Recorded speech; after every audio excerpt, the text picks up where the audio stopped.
अब मान लो मुझे निकालना है क्या, मुझे निकालना है एवरेज मोलर मास।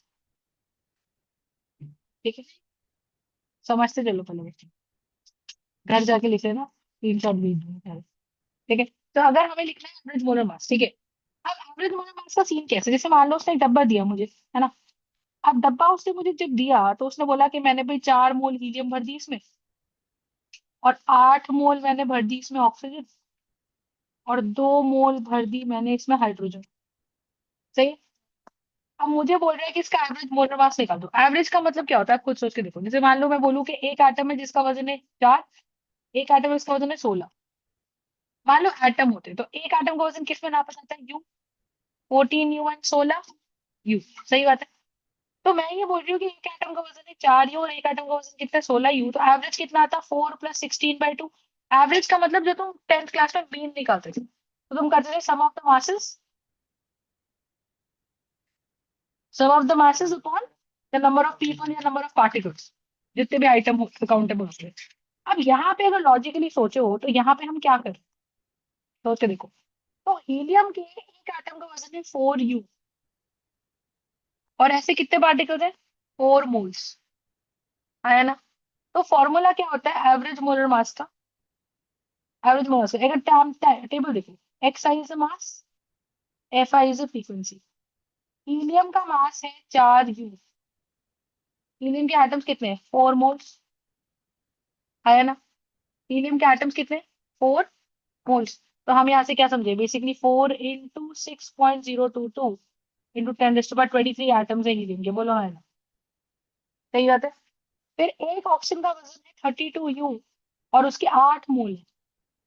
8 मोल का मतलब कितना हो गया, फ्रीक्वेंसी, फ्रीक्वेंसी मतलब कोई चीज कितनी बार रिपीट होती है। जैसे मान लो मैंने बोला कि मेरी क्लास का एवरेज बच्चों का वजन का एवरेज निकाल, तो ना 80% बच्चे 60 60 55 की रेंज में वेट वाइज, लेकिन कोई 80 केजीज का भी होगा, कोई 35 केजीज का भी होगा, अंडर वेट भी होगा। समझ रहे हो, 50 का तो अपने को देख सकते, ठीक है। अब सुनो, तो पॉइंट यहाँ पे क्या है कि ये 4U है और ये कितना है, 32U, है ना। तो मैं क्या समझाना चाह रही हूँ कि अगर मैं एवरेज निकालू तो मैं क्या करूंगी, क्लास में 40 बच्चे, तो मैंने देखा कि कितनों का वजन 55 है, ऐसे 10 बच्चे निकले।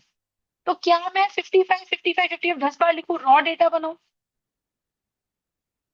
क्या करूं, या मैं ऐसे लिखूं 55 इज रिपीटेड 10 टाइम्स। तो जितनी बार वो नंबर रिपीट होगा वो होती है फ्रीक्वेंसी। और वजन क्या है, 55 केजीज, वो है मेरी ऑब्जर्वेशन जो हम ऑब्जर्व कर रहे हैं। ऐसी कोई वजन जिसका बच्चे का वजन 65 है, 65 केजी, 65 केजीज की रेंज में कितने बच्चे आ गए, तो हमने कहा जी 8 बच्चे आ गए। तो बेटर क्या है तरीका, एक तरीका तो लिखने का था कि 55 55 10 बार लिखो, है ना। ऐसे करके 65 65 कितनी बार लिखो, 8 बार। या उससे बेटर कंडेंस फॉर्म लिखने का क्या तरीका है, कंडेंस फॉर्म लिखने का सिंपल तरीका ये है कि मैम आप एक काम करो, आप लिखो 65 और लिख दो कितनी बार वो रिपीट हुआ, इट इज रिपीटेड 8 टाइम्स, तो ये फ्रीक्वेंसी। तो बहुत बड़े डेटा में हम डेटा को इलाबोरेट करके नहीं लिखते हैं, हम उसको ग्रुप्स में ऑर्गेनाइज कर देते हैं। अभी अंडरस्टैंडिंग। तो यहाँ पे हम क्या बोलेंगे, मुझे बताओ कि हमें ये बोला गया कि अगर एक डब्बा दिया और डब्बे में अलग अलग गैसेस भरी, तो मेरे को तो ये दिख रहा है कि हीलियम के मॉलिक्यूल घूम रहे हैं, हीलियम का एक का वजन है 4U, ऐसे कितने मॉलिक्यूल घूम रहे हैं, 4 मोल। एक का वजन है 32, ऐसे कितने मॉलिक्यूल घूम रहे हैं, 8 मोल। आया ना। अब समझो, तो सिमिलरली मैंने बोला कि मेरे पास हाइड्रोजन के मॉलिक्यूल घूम रहे हैं, उसका एक का मॉलिक्यूल का वजन है 2U, ऐसे कितने मॉलिक्यूल घूम रहे हैं, 2 मोल्स। 2 मोल्स का मतलब 2 × 6.022 इंटू 10⁻23 पार्टिकल, 8 × 6.022 इंटू 10⁻23 पार्टिकल, बोलो हाँ। इतने मॉलिक्यूल घूम रहे हैं। नहीं आई बात समझ। तो द आइडिया इज कि व्हेन वी 4 मोल, 4 मोल का मतलब 4 × 6.022 इंटू 10⁻23, है ना। 32U मतलब 8 मोल, मतलब 8 × 6.022 इंटू 10⁻23। इतने मॉलिक्यूल्स हमारे घूम रहे हैं। तो एवरेज कैसे निकालेंगे, सम ऑफ ऑल द टर्म्स। मान लो 55 केजी वाले बच्चे 10 हैं, तो 10 बच्चों का नेट वजन कितना हो गया, 55 + 55 + 55 + 55। 10 बार 55 ऐड करूँ कि 55 टाइम्स 10 कर दूं, है ना। 65 वजन के 8 बच्चे, तो 65 + 65 + 65 + 65 8 बार करूँ कि 65 × 8 कर दूं। तो ऐसे ही बताओ, मेरे पास 4 × 6.022 23 आइटम्स हैं, किसके, हीलियम के। तो 4U + 4U + 4U + 4U इतनी बार करूं कि उसको सीधा इससे मल्टीप्लाई कर दूं। तो 4u का अगर आप लॉजिक लगाओ तो ये देखो क्या है, 4u इंटू एक का मास है 4 इंटू, और ऐसे कितने एटम्स है, 4 मोल्स है ना ये। तो यू की वैल्यू मुझे बताओ क्या, सुन लो, नहीं सेम कहा, ये 8 मोल आ रहा है इंटू 8 इंटू 2 इंटू 4, अलग कर रहा है इसको। तो u इंटू एवोगाड्रोस नंबर क्या पढ़ा था हमने, what is u into Avogadro's number, हमने पढ़ा था 1 by u is equal to Avogadro's number, am I right. तो u इंटू एवोगाड्रोस नंबर तो 1 हो गया बेसिकली। तो इसका मतलब क्या हो गया, सीधा मैं क्या कर दूं, 4 को 4 से मल्टीप्लाई कर दूं, बोलो हाँ ना। तो मैं क्या लिखूंगी, मैं ऐसे लिखूंगी, molar mass of gas 1 into number of moles of gas 1 plus molar mass of gas 2 into number of moles of gas 2 plus molar mass of gas 3 into number of moles of gas 3 divided by number of moles of 1 plus number of moles of 2 plus number of moles of 3. This is called as my average mass of the mixture. Are we understanding? This is called as the average molar mass of the mixture. Logic समझ में आ रहा है। इसका मतलब क्या है, आप खुद सोचो, इसका मतलब ये है कि मैम अगर 4 मोल मेरे पास ये फ्रीक्वेंसी है और ये ऑब्जर्वेशन है, तो हीलियम का वजन है, 1 मोल का वजन है 4 ग्राम, हाइड्रोजन का 1 मोल का वजन है 2 ग्राम, और मैंने कौन सी गैस भरी थी इसके अंदर, O2 के 8 मोल्स है। O2 गैस का वजन कितना है, 32 grams. 32 grams is the mass of 1 mole of gas. 2 grams is the mass of 1 mole of hydrogen gas. 4 grams is the mass of 1 mole of hydrogen gas. Helium gas. Helium के कितने मोल है मेरे पास, 4 मोल। Hydrogen के कितने मोल है मेरे पास, 2 मोल। बोला है ना। और ऑक्सीजन के कितने मोल्स है, 8 मोल। तो टोटल मोल्स कितने हो गए, टोटल मास कितना हो गया बताओ, टोटल मास कितना हो गया, हीलियम से आने वाला टोटल मास कितना है, 16 ग्राम। हर मोल का वजन 4 ग्राम, 4 मोल का वजन डेढ़ बाय 16 ग्राम, समझ में आया। फिर क्या किया मैंने, देखो ये मेरे पास मोलर मास है, पास नंबर ऑफ मोल्स है। फिर देखो 2 इंटू 2 कर दे, 1 मोल का वजन 2 ग्राम, तो 2 मोल हाइड्रोजन का वजन 4 ग्राम। 1 मोल का वजन 32 ग्राम, तो 8 मोल का वजन कितना, 246 ग्राम। तो डब्बे में टोटल मास कितना आया, तो ये बेसिकली अगर आप देखो तो ये मोलर मास 1 इंटू n1 है, बोलो है। ये वाली वैल्यू किसके बराबर है, molar mass 2 into number of moles 2, और ये वाली वैल्यू किसके बराबर है, molar mass 3 into number of moles 3। Total moles डब्बे में कितने, 14 मोल्स। अरे हाँ है ना।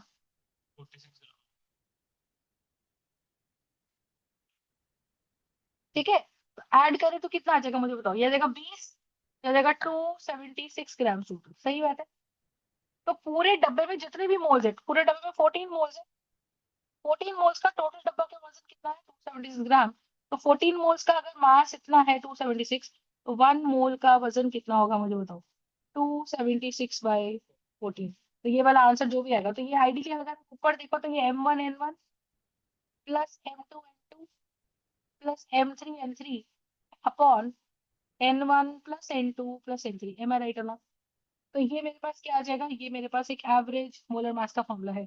तो गोइंग फॉरवर्ड अगर मुझे एवरेज मोलर मास निकालना हो of a non reacting mixture of gases, तो फॉर्मूला क्या बनेगा बताओ, ये बनेगा M1N1 plus M2N2 plus M3N3 divided by N1 plus N2 plus N3। Yes और no, is the concept clear, कोई दिक्कत है इसके अंदर। तो ये हमारे पास यहाँ पर आ जाता है एवरेज मोलर मास निकालने का तरीका। Is the concept clear all of you, ठीक है। अब देखो, अब नेक्स्ट हमारे पास इसके अंदर क्या आता है, नेक्स्ट देखो, molarity sorry mole fraction is clear, कोई दिक्कत है इसके अंदर, मोल फ्रैक्शन इज क्लियर है ना। This is going to be my average molar mass, average molar mass का फॉर्मूला। अब एक क्वेश्चन देखो, क्वेश्चन मुझे क्या कहता है, क्वेश्चन मुझे कहता है, क्वेश्चन कहता है जी एक मिक्सचर है PCl5, एक रिएक्शन है और वो टूट गया, वो टूट कर मुझे बना के देता है PCl3 प्लस Cl2, ध्यान सुनिए, इक्वली। Is it clear. अब आप लॉजिक समझो, मेरे को बोला गया कि भाई मुझे PCl5 की बोल दिया गया कि भाई मेरे पास 10 मोल्स है, इनिशियली 10 मोल्स वर स्टिक है, सही है। तो जब इनिशियली 10 मोल ले लिए गए और उसने बोला कि after PCl3 plus Cl2, question कहते हैं after 80% decomposition, after 80% decomposition, the equilibrium is achieved. Equilibrium achieve होने का मतलब कि अब ये फर्दर टूटने वाला नहीं है। जितना PCl5 टूटना था उतना टूट गया, और जितना PCl3 और Cl2 बनना था वो बन गया। तो after 80% decomposition the equilibrium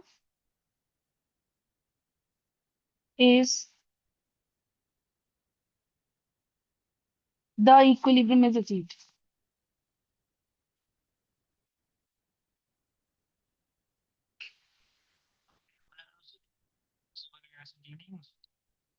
reversible reaction में ही इक्विलिब्रियम होता है। Equilibrium is achieved.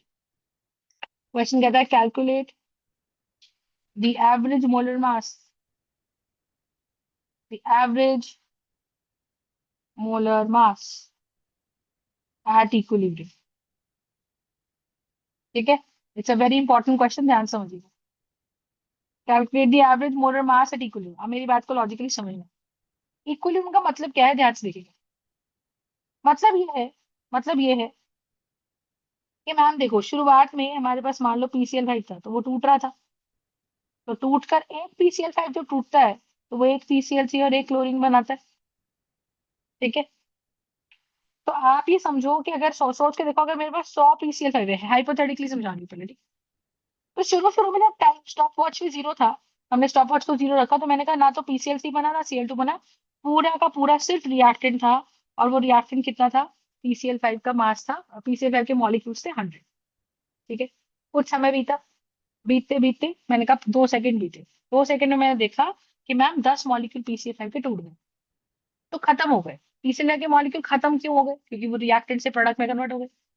तो पहली बात, जो कन्वर्ट हो रहा है प्रोडक्ट में वो रिएक्टेंट है जो टूट रहा है, जो नहीं टूट रहा वो तो PCl5 ही मेंटेन है। तो मैं क्या बोलती हूँ, मैंने कहा जो टूटा वही प्रोडक्ट बनाता है। तो मान लो 10 PCl5 टूट गए, तो टूट के उन्होंने क्या बना लिया, PCl3। और एक PCl5 से मुझे अकॉर्डिंग टू द इक्वेशन दिख रहा है, बैलेंस्ड इक्वेशन, कि मैम एक PCl3 बनता है और एक Cl2 बनता है। तो उससे मुझे ये समझा कि ठीक है मैम PCl3। अब आप लॉजिकली समझो कि जब एक PCl3 बनेगा और एक Cl2 बनेगा, तो बचे हुआ PCl5 कितने होंगे, 90। लेकिन जैसे PCl3 और PCl2 बन गए, ये दोनों गैसेस है, तो डब्बे में सोचो क्या हुआ होगा। एक डब्बा लिया होगा, मैंने उसमें PCl5 डाला होगा, हीट करना शुरू किया होगा, तो शुरू शुरू में सिर्फ PCl5 था, हीट होके PCl5 जब टूटा तो उसने PCl3 और Cl2 बनाए। PCl3 और Cl2 दोनों गैसेस है, तो ये घूमते फिरते टकराए। और जब ये वापस टकराए, तो जब कोई मॉलिक्यूल टकराते हैं तो वो वापस से रिएक्ट करने की कोशिश करते हैं। तो जैसे ही PCl3 और Cl2 बने, वो फिर से टकराए और उन्होंने वापस से बैकवर्ड रिएक्शन स्टार्ट कर दी। आया ना, कंसेप्ट क्लियर है। तो सोच के देखो कि 10 और 10 PCl3 और 10 Cl2 जब टकराएंगे तो कुछ तो PCl5 बनाएंगे कि नहीं बनाएंगे। और जब वो कुछ तो PCl5 बनाएंगे, इसका मतलब क्या है, इसका मतलब क्या है कि जब वो कुछ तो PCl5 बना रहे हैं, इसका सिंपल सा मतलब हमारे पास ये है कि ma'am they are colliding and they making some amount of PCl5। तो फॉरवर्ड रिएक्शन भी स्टार्ट होगी, बैकवर्ड रिएक्शन भी स्टार्ट होगी, लेकिन ज्यादा मॉलिक्यूल्स किसके, प्रोडक्ट मिला के भी 20 है, रिएक्टेंट बचे होके भी 10-90 है। जिसके मॉलिक्यूल ज्यादा, वो ज्यादा कोलाइड करेगा, जो ज्यादा कोलाइड करेगा वो ज्यादा प्रोडक्ट बनाएगा। तो अभी भी फॉरवर्ड रिएक्शन की स्पीड ज्यादा है और बैकवर्ड रिएक्शन की स्पीड शायद इतनी नहीं है। बैकवर्ड में ऐसा हो सकता है कि 10 टकरा रहे हैं तो कोई 5 प्रोडक्ट बन जाए। और बैकवर्ड रिएक्शन का प्रोडक्ट कौन है, PCl5। फॉरवर्ड का प्रोडक्ट कौन है, PCl3 और Cl2। तो हमने कहा जी ठीक है, बहुत बढ़िया। तो मैंने कहा फिर 2 सेकंड बाद के बाद क्या हुआ, मैंने कहा 2 सेकंड और दे दो, 4 सेकंड के बाद क्या देखने को मिला कि मैम मेरे पास सिर्फ 20 मॉलिक्यूल्स बचे और 80 टूट गए। जो टूट गए वो खत्म हो गए। किस पे खत्म हो गए, खुद को टूट गए, उन्होंने क्या बना लिया, PCl3 और Cl2। जो टूटता है वही प्रोडक्ट बनाता है। तो एट इक्विलिब्रियम आप लॉजिकली सोचो कि मेरे पास सिर्फ 20 मॉलिक्यूल्स PCl5 के बचे, 80 मॉलिक्यूल्स PCl3 के बने और 80 मॉलिक्यूल्स Cl2 के बने। और क्योंकि गैसेस थे, तो आप सोच के देखो होगा क्या, होगा ये कि जिस डब्बे में रिएक्शन करा रहे हैं, क्योंकि ये गैसेस रिएक्शन है, तो PCl3 टूटेगा, PCl3 उड़ेगा और Cl2 उड़ेगा, PCl5 भी गैसेस है। तो सब उड़ के दीवारों पे टक्कर मार रहे हैं, सब के सब गैसियस प्रोडक्ट दीवारों पे प्रेशर बना रहे हैं, है ना। तो PCl3 और Cl2 जब टकराते हैं तो they are trying to make back PCl5। अब ये डब्बा जो है वो सैचुरेट हो चुका है, मतलब अब ये डब्बा ज्यादा से ज्यादा और PCl5 कंज्यूम नहीं कर सकता। मैं तो हीटिंग कंटिन्यू रखी है, मेरी हीटिंग से क्या होगा, PCl5 टूटेगा, मेरी हीटिंग से क्या होगा, PCl5 टूटेगा, और क्या बना के देगा, PCl3 और Cl2। लेकिन इस डब्बे की अपनी कैपेसिटी है ना, ये डब्बा इनफाइनाइट अमाउंट ऑफ गैस तो कंसिडर कर नहीं सकता। तो ये डब्बे ने कहा ठीक है, 10 PCl5 10 Cl2 है, मैंने हैंडल कर लिया। उसने कुछ प्रेशर बनाया, मैं झेल गया वो प्रेशर। फिर और हीटिंग आपने करी, फिर 20 PCl3 20 Cl2 आए, उसका प्रेशर झेल गया। फिर 30 PCl3 30 Cl2 आए, हीट करते करते वो टूटता रहा। जब 80 PCl3 और 80 Cl2 आए, तो उनका प्रेशर इतना ज्यादा हो गया कि ये डब्बा सैचुरेशन पहुंच गया, कि भाई इससे ज्यादा प्रेशर अगर लगाओगे तो डब्बा फट जाएगा। तो ये डब्बा अल्टीमेटली सोचो, अगर मैंने हीटिंग कंट्रोल नहीं करी तो ये डब्बा फटेगा ही।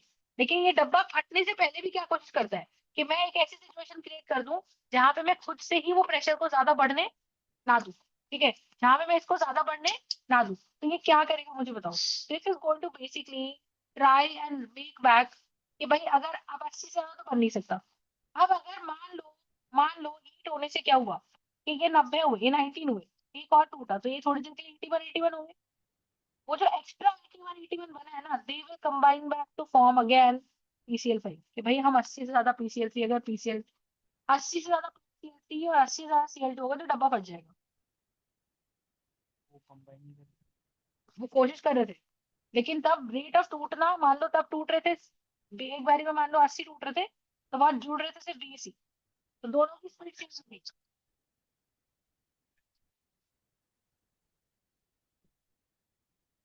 मैं डब्बा की कोशिश कर रहा था।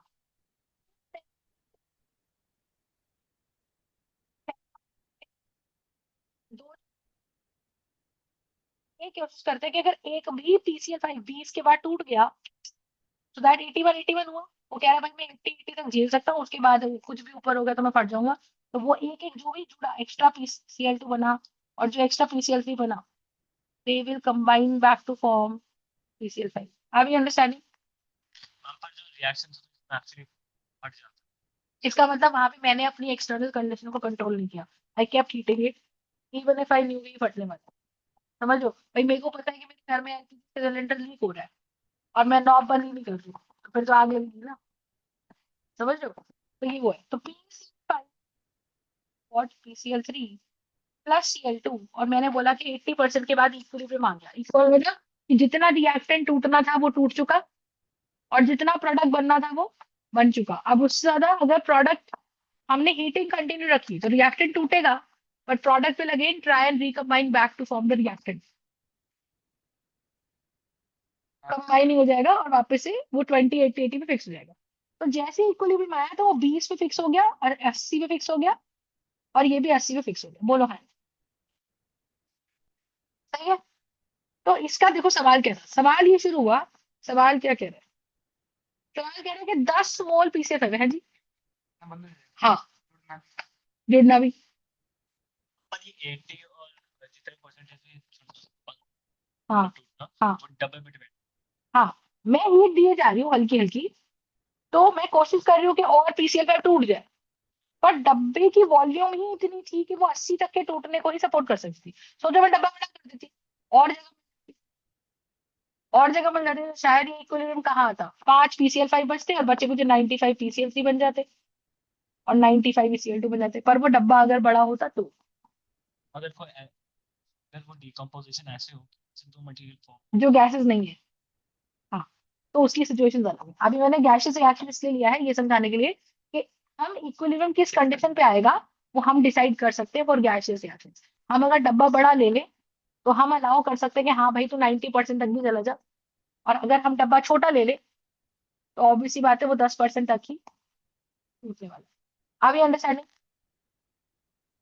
कोई दिक्कत है। और सारे जो प्रोडक्ट्स फॉर्म होंगे वो मतलब कैपेसिटी है कि वापस हाँ, लेकिन दे हैव टू सारे reaction. Saturate the every reaction, but they have a ऐसा कैपेसिटी। नहीं हो सकता कि जो प्रोडक्ट्स फॉर्म है वो कैपेसिटी नहीं है वो तो अलग वहाँ पर। सिचुएशन है, वो अलग सिचुएशन है। बट आप ये समझो गैसियस रिएक्शन में कंडीशन क्या है, डब्बा एक्वस सॉल्यूशंस के रिएक्शंस में कंडीशन क्या है, इक्विलिब्रियम कब आएगा, अमाउंट ऑफ वाटर। तो इक्विलिब्रियम कहाँ अटेन हो रहा है वो हम डिसाइड कर रहे हैं by imposing the external condition. मैंने डब्बा ही छोटा लिया है, वो डब्बा सैचुरेट जल्दी हो जाएगा। वो डब्बा क्या बोलेगा कि भाई मेरे को, मैं 20-20 मॉलिक्यूल की प्रेशर झेल सकता हूँ, तो मेरा रिएक्टेंट टूटेगा 20 मॉलिक्यूल, वो उससे ज्यादा टूटेगा ही नहीं। और अगर 20 के टूटने के बाद भी मैंने हीट कंटिन्यू रखी, जो प्रोडक्ट्स बने they will try and recombine back to form the reactants. वो कोशिश करेगा कि इससे ज्यादा वो फर्दर टूटे ना। ठीक है, एक बार इक्विलिब्रियम आ गया फिर वो खुश है कि भाई अब इससे ज्यादा कुछ होने नहीं वाला, समझ रहे हो। हाँ, ये सब गैसेस के लिए। तो मैंने यहाँ पे क्वेश्चन दिया कि 10 मोल PCl5 है और 80% टूटने के बाद भाई इक्विलिब्रियम आ गया, इसका मतलब 80% ऑफ 10 मोल्स टूट गए, तो कितने मोल्स डिसोसिएटेड हो गए। तो डिसोसिएटेड मोल्स ऑफ PCl5 कितने बताओ, 80% ऑफ 10, 8 मोल्स। ये टूट गए, जो टूटता है वही प्रोडक्ट बनाता है। अकॉर्डिंग टू द इक्वेशन देखो, 1 मोल PCl5 मुझे 1 मोल PCl3 देगा और 1 मोल Cl2 देगा, है ना। तो 8 मोल्स अगर टूट रहे हैं तो 10 में से 8 मोल्स तो बच गए, 8 मोल्स चले गए, तो कितने मोल्स बचे, 2 मोल्स बचे। और 8 मोल जो टूटे उसके 8 मोल्स PCl3 बन गए और 8 मोल्स ही Cl2 बन गए, बोलो है ना। तो मेरे पास क्या बन गया, 8 मोल्स PCl3 बन गया और 8 मोल्स Cl2 बन गया, और ये सब गैसेस है। Am I right? What am I trying to tell you here? कि अब इक्विलिब्रियम आ गया, अब PCl5 बचा है 2 मोल, PCl3 बना है 8 मोल, Cl2 बना है 8 मोल। और अब ये अगर एक टूटता है तो हर बार आप चल क्या रहा है, ध्यान समझना, कि 2 से अगर ये 1.99 मोल होने की कोशिश करता है ना, अगर 0.1 मोल भी टूटने की कोशिश कर रहा है, तो वहां पे वो 8.1 मोल बन रहा है, 8.1 मोल बन रहा है, 0.1 मोल एकदम, वो भी जुड़ के वापस से क्या आ जाएगा, 2 मोल। तो बीकर में रिएक्शन अब 8 मोल के बीच में बंद हो गया, कौन रिएक्ट कर 1 मोल, और वो वापस से कंज्यूम बैक होके 1.99 मोल ऑफ PCl5 को किसमें कन्वर्ट कर दे रहा है, फिर से 2 मोल्स ऑफ CO2 में। तो आइडियली यहाँ पे हम बोले कि मैम एट इक्विलिब्रियम, किसी भी रिएक्शन में अगर आप देखो एट इक्विलिब्रियम, अब PCl5, PCl3 और Cl2 आपस में कोई रिएक्शन आइडियली कर नहीं रहे। ये 8 मोल बन गया, ये 8 मोल बन गया और ये 2 मोल बन गया। एट इक्विलिब्रियम अगर कोई गैसियस रिएक्शन है तो ये सारी गैसेस कैसी कहला जाती है, नॉन रिएक्टिव, क्योंकि अब आपस में रिएक्ट नहीं कर रही। रिएक्ट कौन कर रहा है, वो जो एक्स्ट्रा पोर्शन टूट रहा है, because it wants to maintain the condition. आप ये अंडरस्टैंड। आप मुझे बताओ कि आप मुझसे अगर पूछा जाए कि एवरेज मोलर मास इस मिक्सचर में क्या है, तो मैं बोल रही हूँ कि मेरे को मोल्स पता है सबके, तो भाई बताओ मोलर मास ऑफ PCl5 कितना है। फॉस्फोरस का मोलर मास 31 होता है, क्लोरीन का मास 35.5 होता है, इंटू 5 कर दे तो ये कितना आ जाएगा, 31 प्लस 25 27, कितना आ गया, 15 17, 177.5, ऐड कर दो कितना आ जाएगा, 208.5 is the molar mass of PCl5। Am I right और नॉट। ऐसे ही अगर हम बोले कि मेरे को मोलर मास ऑफ PCl3 बता दो, तो वो कितना है, 31 फॉस्फोरस के लिए, 35.5 टाइम्स 3, तो यह आ जाएगा 31 प्लस ये जाएगा 15, और ये 15 16, और 9 और 10 106.5, so this is going to be 7, 137.5 is going to be the molar mass of PCl3, बोलो हाँ ना। और ऐसे ही अगर मैं निकालू तो मोलर मास ऑफ क्लोरीन कितना आ गया, 71 35.5 टाइम्स 2, ये मोलर मासेस आ गए। और क्योंकि ये मोलर मासेस आ गए मेरे पास, अब आप मुझे बताओ मेरा एवरेज मोलर मास का फॉर्मूला कितना है।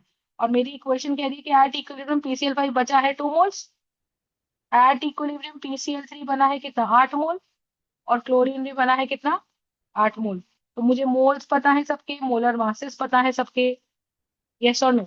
तो क्या मैं एवरेज मोलर मास निकाल सकती हूँ, तो एवरेज मोलर मास मेरे पास कितना हो जाएगा, 2 इंटू कितना आता है PCl5 को मोलर मास, 2085.5, 8 इंटू कितना, 137.5, plus 8 into 71 divided by 2 plus 8 plus 8, ये नीचे मोल्स कर दिए। फॉर्मूला क्या है, M1N1, है ना, plus M2N2 plus M3N3 divided by N1 plus N2 plus, यही है ना फॉर्मूला। तो डाल दो आप, ऊपर कितना आ जाएगा, ये आ जाएगा 416, 417, 417।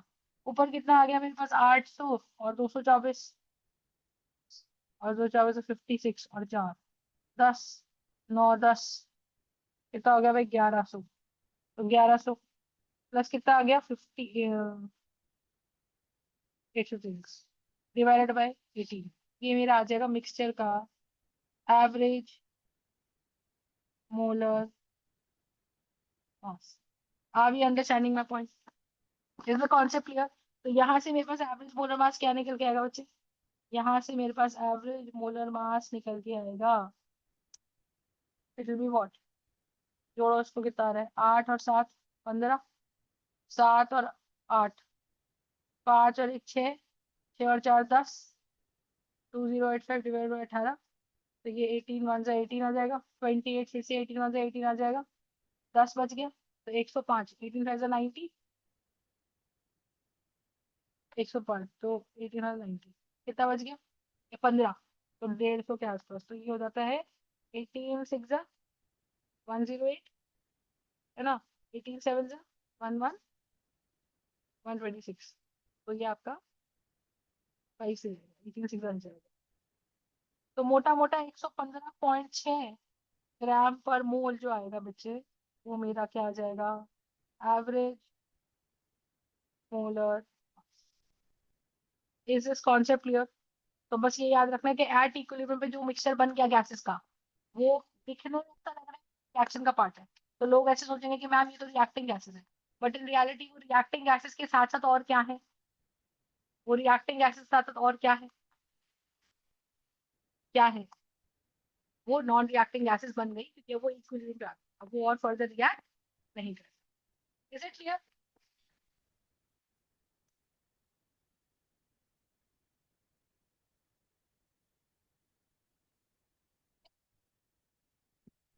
अब आ जाओ एक नई टर्म पे, जिसे हम क्या बोलते हैं? मोलैरिटी। क्या मैंने इस क्लास में मोलैरिटी पढ़ाई है? Have we discuss molarity? सुनो, मैंने लैब में एक सोल्यूशन बनाया, मोल फ्रैक्शन करा दिया, Dalton law of partial pressure करा दिया, एवरेज मोलर मास करा दिया, मोलैरिटी नहीं करेंगे। तो ये तो कराइए, तो ये कब कराया मैंने? ओके, ठीक है, चलो सिखा देती हूँ। ठीक है। मोलैरिटी बेसिकली कैसे होती है सारे समझो। मोलैरिटी हम किसी सोल्यूशन की निकालते हैं। How do we denote molarity? By number of moles of solute per liter of solution. Are we understanding? What is this? This is the number of moles of solute per liter of solution. सही है? कि 1 litre solution जो है हमारा, उसमें कितने moles? अब logically समझो, जरूरी मैंने बोला बनाया, मैंने 8 लीटर वाटर ले सकती हूँ, और मैंने 6840 ग्राम्स ऑफ शुगर, 6840.8 kg के आसपास, है ना? अब बताओ ध्यान से, गिवन मास और शुगर है C12H22O11, हाँ या ना? सही है? तो कितना मास बना? 12 × 12। हाइड्रोजन का मास बना 1 × 22। इसका बना 16 × 11, तो ये बन गया 144 प्लस 22 प्लस 176। इसको ऐड करोगे तो ये बनेगा 342 ग्राम्स। तो एक तरीका तो बोलने का ये है कि मैम सीधी सी बात है, 8 लीटर पानी में आप 6840 ग्राम्स शुगर मिक्स कर दो। कर सकते हैं? जी, तो बहुत बढ़िया। इसको अगर सोच के देखो, तो अगर आप इसको 342 ग्राम से डिवाइड कर दो, तो ये सॉल्व हो आके क्या बन जाएगा? ये बन जाएगा मेरा 20 मोल्स। क्या बन जाएगा? 20 मोल्स। तो एक तरीका बोलने का ये भी तो है कि मैम 8 लीटर्स ऑफ वाटर में आपने 20 मोल्स ऑफ शुगर घोल दी, अरे हाँ या ना? तो मैं आपको क्या बता रही हूँ, मैं बता रही हूँ सॉल्वेंट की, तो बता रही हूँ मैं आपको volume, molar mass of sugar. है ना, देखा कैसे निकाला है मैंने, सबके मोलर मासेस को ऐड ही तो करा। सही बात है। तो मेरे पास यहाँ से क्या आ जाएगा कि 8 लीटर ऑफ वाटर है, और अगर मेरे पास यहाँ पर 8 लीटर ऑफ वाटर है तो उसकी वॉल्यूम कितनी है, उसके मोल्स कितने हैं, 20 मोल्स। आया ना? तो आप ये चीज समझो कि अगर 8 लीटर वाटर है और वो 20 मोल्स है, तो आप ये समझो कि एक बीकर लिया, बीकर में ये पानी के मॉलिक्यूल्स बना दिए मैंने, ये नीला नीला पानी, समझ लो। इस पानी के बीच में अगर मैंने चीनी डाली, तो पानी का लेवल एक ये है, चीनी कहाँ जा रही है, इनकी स्पेसिस के, चीनी कहाँ जा रही है, इनकी स्पेसिस के बीच में। अगर चीनी इनकी स्पेसिस के बीच में जा रही है, आप मुझे एक सिंपल सी बात बताओ, क्या चीनी एक्स्ट्रा वॉल्यूम ऑक्यूपाई कर रही है कि इनकी बीच की वॉल्यूम ऑक्यूपाई कर रही है? तो जब स्टरिंग हो जाएगी और ये घुल जाएगी, तो लेवल ऑफ वाटर तो बढ़ने वाला नहीं है। तो क्या मैं बोल सकती हूँ कि वॉल्यूम ऑफ सॉल्वेंट जो है, वही मेरी वॉल्यूम ऑफ सोल्यूशन भी है। आया ना? तो आप ये समझो कि अगर 8 लीटर पानी है, तो भैया सोल्यूशन भी 8 लीटर ही बना है। नहीं, ये बात समझ। तो पानी में नमक डालना, पानी में यूरिया डालना, ये सब किसके एग्जाम्पल्स हैं? ये सब एग्जाम्पल्स हैं मेरे वॉल्यूम ऑफ सल्यूट या volume of sorry solid and liquid type के। और सॉलिड एंड लिक्विड टाइप में जो सॉलिड सॉल्वेंट की वॉल्यूम होती है, वही मेरे सोल्यूशन की वॉल्यूम भी होती। बोलो हाँ ना? ऐसे अगर मैं अल्कोहल बनाऊं, तो मैं वहां पे आपको डायरेक्ट वॉल्यूम की, सोल्यूशन की वॉल्यूम दूंगी, वहां मैं सॉल्वेंट सल्यूट नहीं करूंगी। वहां मैं सीधा बोलूंगी कि भाई पानी में तूने 10 मोल अल्कोहल मिला दिया, तो टोटल, अब बताओ, अल्कोहल भी लिक्विड, पानी भी लिक्विड, तो दो लिक्विड मिलेंगे तो वॉल्यूम तो बढ़ेगी ना। तो उस केस में मैं आपको टोटल वॉल्यूम की सोल्यूशन दूंगी, सॉरी टोटल सोल्यूशन की वॉल्यूम दूंगी। है ना? ये सोल्यूशन बना भैया, 1 लीटर पानी लिया और उसमें आपने आधा लीटर अल्कोहल मिलाया, तो 1.5 लीटर का मेरा सोल्यूशन बना। In that case I will be giving you the solution of the volume, I will be giving you the volume of the solution. ठीक है? यहाँ बताओ, तो यहाँ पे लेकिन मैंने लिक्विड के अंदर क्या मिला दिया? और तो अब मैं क्या बोल रही हूँ, मैं बोल रही हूँ कि मेरे पास 20 मोल शुगर घुली हुई है, तो I will say what, I will say कि अगर मैम ये जो 8 लीटर सोल्यूशन है, अगर आप इसके बराबर बराबर 8 हिस्से कर दो, तो आइडियली देखा जाए तो हर एक हिस्सा 1-1 लीटर का है। और अगर मैं स्टरिंग कर देती हूँ, तो मान लेती हूँ कि चीनी इक्वलिटी, तो हर लीटर में इक्वल मोल्स गए चीनी के। तो अगर 8 litre of the solution contains, अगर 8 litre of the solution, if it contains 20 moles of sugar as a solute, तो 1 लीटर सोल्यूशन कितने कंटेन करेगा बताओ, 20/8। तो बेसिकली मैंने 20 क्या है ऊपर लिए हैं, n total total moles of the solute, yes और नो, और नीचे ली है मैंने volume of the solution in litre. तो ये निकल के कितना आएगा, 4 2 सा 4 5 सा, तो ये निकल के आएगा 2.5 moles per litre. Am I right? So this is going to come out to be 2.5 moles per litre. इसका मतलब क्या है कि मैम मेरे पास 2.5 मोलारिटी आ गई। सैचुरेशन। ये सैचुरेशन पे किसी में भी निकाले, molarity is not necessarily to be calculated at saturation point. मैंने अनसैचुरेटेड सोल्यूशन बनाया, तो मैंने बोला कि भाई सैचुरेशन आता है 20 मोल चीनी घोल के, मैंने मिलाई 5 मोल चीनी, पर चीनी घोली तो ओनली 8 मोल में। अगर 8 लीटर सोल्यूशन में अगर तूने 5 मोल चीनी घोली, तुझे ये पता है कि 20 मोल पर सैचुरेशन आ रहा है, तो 5 मोल चीनी घोली, तो तुमने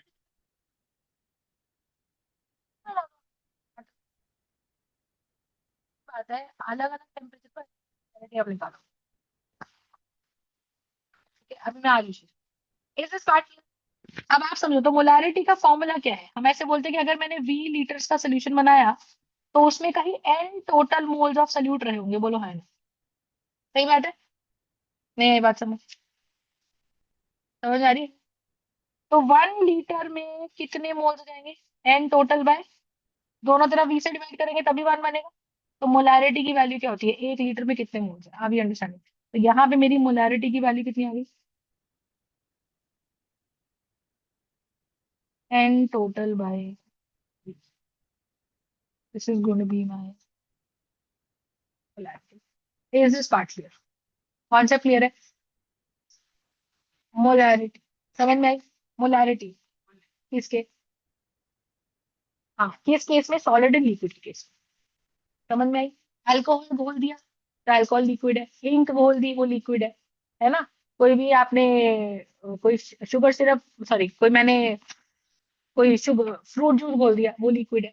तो सोल्यूशन की वॉल्यूम दी जाएगी, तो लिक्विड एंड लिक्विड में डेटा आपको दिया ही ऐसे जाएगा कि आप उसकी वॉल्यूम निकाल पाओ।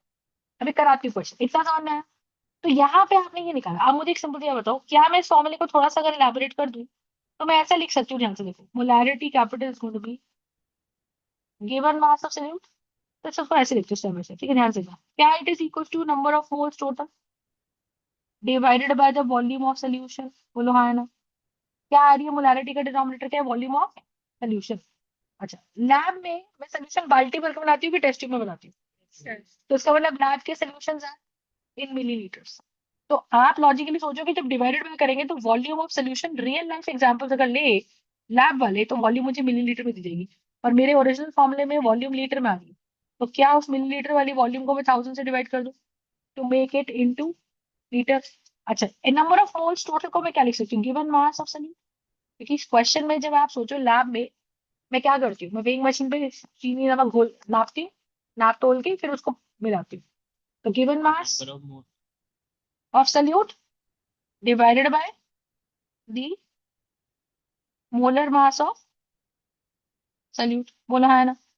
ये मेरा किसके बराबर आ जाएगा? मोलैरिटी के। तो मैं यहाँ से ये समझी कि ma'am molarity is basically going to be equal to what? Given mass of solute. बोल सकते हैं मोल्स का मामला क्या है? Given mass by molar mass. Given mass of solute divided by the molar mass of solute into 1000 ऊपर चला गया, divided by the volume of the solution in millilitres.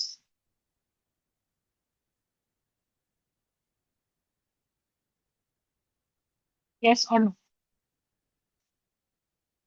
देखो, आप शुरुआत से शुरू करो। मोलैरिटी का मामला number of moles of solute divided by volume आया था, उसको मैं ऐसे लिख सकती हूँ, डिवाइडेड बाय का साइन लगा के। फिर मैंने बोला कि हमारे ओरिजिनल फॉर्मूले में वॉल्यूम लीटर में होनी चाहिए। डेफिनेशन ही क्या कहती है? मोल्स ऑफ सोल्यूट पर लीटर। आप देखो ना, जब मैंने ऊपर डब्बा बनाया तो मैंने 8 लीटर के डब्बे को 1-1 लीटर के डब्बे में बांट दिया। तो मैंने कहा हर लीटर में कितना चीनी घुला, वो मोलैरिटी है। हमें हिसाब टोटल वॉल्यूम कितने का भी दिया जाए, हमको तो क्या निकालना है? मान लो 10 लीटर का डब्बा है तो मैं उसे कितने लीटर के, मैं 1-1 लीटर के कितने पार्ट में बांटूंगी? 10। और हर पार्ट की वॉल्यूम 1 लीटर, तो उस 1 लीटर में कितनी चीनी, कितना नमक, कितना सल्यूट आया? और वो सल्यूट का मास नहीं बताना, मोल्स बताना। समझी?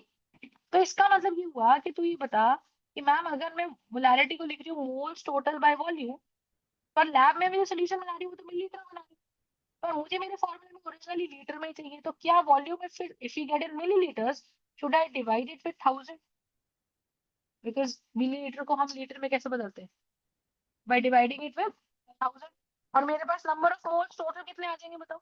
नंबर ऑफ मोल्स टोटल मेरे पास आ जाएंगे given mass of solute divided by the molar mass of solute. नहीं आई बात समझ? मोल्स का फॉर्मूला क्या होता है? Given mass of solution. अरे देखो यार, अच्छा सुनो सुनो सुनो सुनो, O2 का मोलर मास कितना होता है? 16 × 32 ग्राम। क्या जरूरी है हर बार में पानी में ऑप्शन 32 ग्राम ही घोलूं? क्योंकि मोलर मास होता है 1 मोल का मास। मैंने कहा जी मैंने घोल दी 640 ग्राम ऑफ O2 पानी में। पर 640 ग्राम ऑफ O2 का मतलब क्या है कि मैम अगर 32 ग्राम मेक्स 1 मोल, तो 1 ग्राम विल मेक 1/32 मोल्स। तो 640 ग्राम टू मेक व्हाट? 1/32 इंटू 640। क्योंकि 32/32 किया दोनों तरफ, तो 1 बना। 1 को 640 कैसे बनाओगे? इंटू 640 करके। तो जो काम हम लेफ्ट में करते हैं वही काम हम राइट में भी करते हैं। तो मेरे पास कितना बनेगा? ये बनेगा 20 मोल्स। तो मैंने क्या किया? Given mass divide by molar मास, तो मुझे मोल्स मिले। तो मोल्स का फॉर्मूला कितना होता है? It is given mass of solute divided by the molar mass of solute. Am I right? तो मैंने वही लिखा है ऊपर की तरफ। समझ में आई बात? तो व्हाट आई, ठीक है? तो मैंने यहाँ से क्या लिख दिया, मैंने लिखा क्या, मैंने लिखा मोल्स टोटल को लिख दिया क्या, मोल्स टोटल को मैंने लिखा given mass of solute divided bye the molar mass of solute divided by volume in milliliters divided by 1000। अब डिवाइड कैसे करते हैं दो फ्रैक्शंस को, आगे वाला रेसिप्रोकल हो जाता है। तो मेरा मोलारिटी का एक और नया फॉर्मूला क्या बन गया, this is my second formula of molarity which is given mass of solute divided by the molar mass of solute into 1000 divided by the volume of solution in milliliters। Are we understanding this part? फंडा समझना में दे रखी है ना। और देखो हमने molarity का फॉर्मूला क्या लिखा था, number of moles of solute, total moles, ये टोटल मोल्स है, divided by volume in litre. तो मोलारिटी इंटू वॉल्यूम कर देंगे तो कितना हो जाएगा, number of moles in total. तो मोलारिटी इंटू वॉल्यूम करके टोटल मोल्स ऑफ सोल्यूट निकल जाए। ठीक है, ये थर्ड फॉर्मूला है, कोई दिक्कत? ठीक है, हंसते रहो, मैं सो जाऊंगी नहीं तो। कितना क्लियर? हाँ, सोल्यूशन का total volume, is it clear? 5 घंटे पढ़ाऊंगी तो और बहुत सीधे। ठीक है, अब सुनो, निपटाना तो है भाई मुझे कैसे भी करके, आप तो वासी लो कुछ भी कर लो।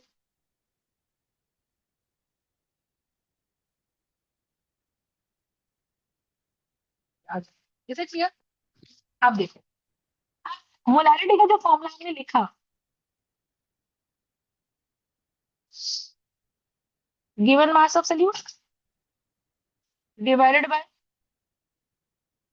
Molar mass of solute into 1000 by volume of solution in litres, ये होता है। एक बार बताओ, हमने 9th क्लास में चीज पढ़ी थी, मास of solute upon volume of solution, और 1000 को मैं लिख लूं 100 into 10, तो क्या ये मास बाय वॉल्यूम परसेंटेज बन जाएगा? ठीक है ना, mass of solute upon volume of solution into 100 into 10 divided by molar mass of, this is going to be my molarity। Are we understanding? Yes or no? This is another formula depending upon the data, हम क्या क्या कर सकते हैं। Is it clear? और देखो, मुझे क्या बताओ, पानी में चीनी घोली, क्या बनी, चाशनी। चाशनी गाढ़ी कि पानी गाढ़ा? ठीक है, तो डेंसिटी किसकी ज्यादा? डेंसिटी, इसका मतलब क्या हुआ कि प्योर वाटर की डेंसिटी और प्योर वाटर की डेंसिटी और सोल्यूशन की डेंसिटी अलग अलग होती है ना। तो मैं अगर लिखूं कि डेंसिटी ऑफ सोल्यूशन, उसका फॉर्मूला क्या होता है, that is mass of solution divided by what is the formula of density, by volume of solution. सही है, हाँ, रो लिखते हैं पर मैं डी लिखती हूँ, पता है मुझे, लेकिन मैं तुम्हारी सहूलियत के लिए लिख रही हूँ, D here stands for density. तो मैं यहाँ पे अगर वॉल्यूम ऑफ सोल्यूशन निकालना चाहूँ तो ये बनेगा मास ऑफ सोल्यूशन, जितना भी मास मैंने लैब में बनाया, divided by density of solution. अब ये वॉल्यूम ऑफ सोल्यूशन का इस्तेमाल हम कहाँ कर रहे हैं, अब देखो, तो मेरा ओरिजिनल फॉर्मूला मोलैरिटी का कितना है, that is given mass of solute divided by molar mass of solute, सही है, into 1000 divided by volume of solution. कर सकते हैं, पर मैंने वॉल्यूम ऑफ सोल्यूशन का एक और नया तरीका निकाला, क्या लिख सकती हूँ मैं इसको, मास ऑफ सोल्यूशन। भाई आप सोचो, हर सोल्यूशन का, हर लिक्विड का वजन तो होता है, वजन नापा जाता है किसमें, ग्राम्स में, और मास किसमें नापा जाता है, ग्राम्स में। तो मैं वॉल्यूम को क्या लिखूं, this is going to become what, given mass of solute divided by molar mass of solute into 1000, और वॉल्यूम ऑफ सोल्यूशन को क्या बोल सकते हैं, अपॉन डेंसिटी करोगे तो डेंसिटी बढ़ जाएगी। सही है, एक फॉर्मूला मोलैरिटी का ये हो गया। मैं क्यों करा रही हूँ डेरिवेशन, कि जितने क्वेश्चन आ जाए तुमको फॉर्मूले अगर याद होंगे, फॉर्मूला क्या, नंबर ऑफ मोल्स में वॉल्यूम, उसको इलैबोरेट करो, गिवन मास ऑफ सोल्यूट और मोलर मास ऑफ सोल्यूट में वॉल्यूम, फिर उसमें तुमने मास of solute upon volume of solution into 100 किया, m/v into 10 bye molar mass of solute. ठीक है, फिर तुमने वॉल्यूम को क्या लिख दिया, density, mass by density, density ऊपर चली गई तो एक और फॉर्मूला आ गया। अगर तुमको ये अप्रोच याद है तो चारों पांचों फॉर्मूले याद करने को बड़ी बात नहीं है। अब यहाँ से मोलारिटी की क्या बताऊँ, given mass of solution divided by mass of solution, 1000 को लिख रही हूँ मैं 100 into 10, ये बन गया मास और mass percentage into density of solution into 10। सही बात है। और नीचे कितना आ जाएगा, नीचे आ जाएगा molar mass of solution. Are we understanding this part? So this is going to be my next formula of molarity. Understood my point? Logic समझा या नहीं?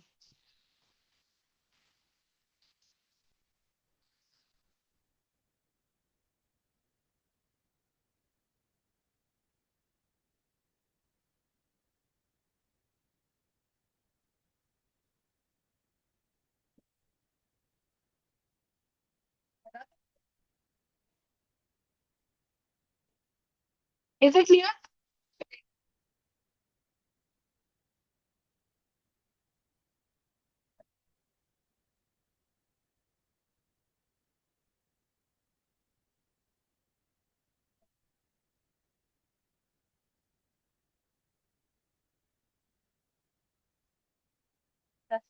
यारी भाई काम भी चाहिए, आना भी नहीं है, सब कर लो तुम। ऐसे पका पका कुछ नहीं मिलता जल्दी में, समझे?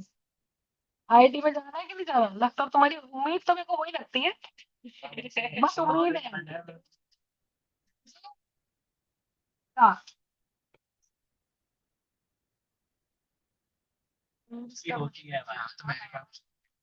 पता है जो बच्चे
चलो ठीक है, इतना समझ में आ गया।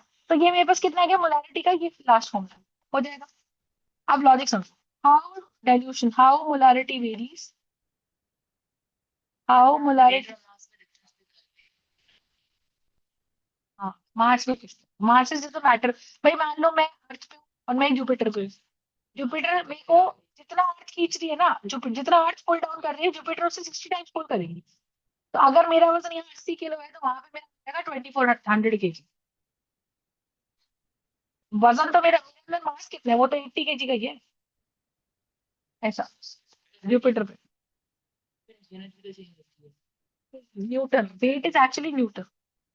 बट हम क्या करते थे, हम वेइंग मशीन पे खड़े होते हैं ना, तो वेइंग मशीन एक्चुअली क्या मेजर कर रही है, न्यूटन्स। और वो जो स्केल हम बनाते हैं वो केजी बताता है, तो हमें आइडिया लग जाता है कि भाई हम तो केजी देख रहे हैं पर मेजर अंदर क्या हो रहा है, न्यूटन। तो फिर यहाँ पे क्या केजी ही यूज किया हमने, मास वेट नहीं है।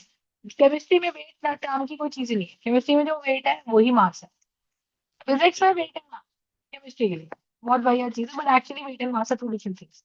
क्योंकि कई कई जगह पे आप देखोगे लिखा हुआ mass by mass is equivalent to weight by weight, but that's not true. हाँ ठीक है। अब सुनो, तो यहाँ क्या है, अब क्वेश्चन कहता है how molarity varies with dilution. How molarity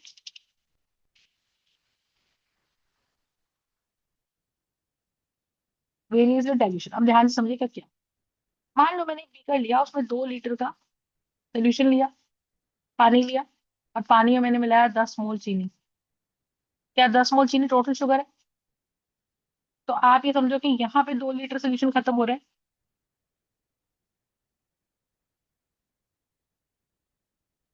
और उसके बीच में दो, उसके बीच में चीनी आ गई। ठीक है, सोल्यूशन कितना बना, चीनी कितनी डाली? ठीक है, इसको आधे में बांटो, आधा मतलब 1 लीटर 1 लीटर। तो अगर 10 मोल चीनी डाली है 2 लीटर में, तो 1 लीटर में कितनी आई, 10/2। तो मैं बोलूंगी 5 मोल/लीटर, तो इसका सिंबल क्या लिखूंगी, 5 M। समझ में आए? तो मेरे साथ साथ बोलो, अगर कहीं कैपिटल M लिखा आ गया, that means moles per litre. तो अगर मैंने लिखा 6 मोलर, तो क्या हो जाएगा, 6 मोल्स/लीटर। अगर मैंने लिखा 2.5 M, इसका मतलब हो गया 2.5 मोल्स/लीटर। अगर मैंने लिखा 1 M, एम आई राइट? ठीक है, तो इसका मतलब आप सोचो कि ऊपर अगर मैंने बोला कि भाई मेरे पास 5 मोलर 2 लीटर सोल्यूशन है, तो 5 मोलर बताने का मतलब मेरा क्या है,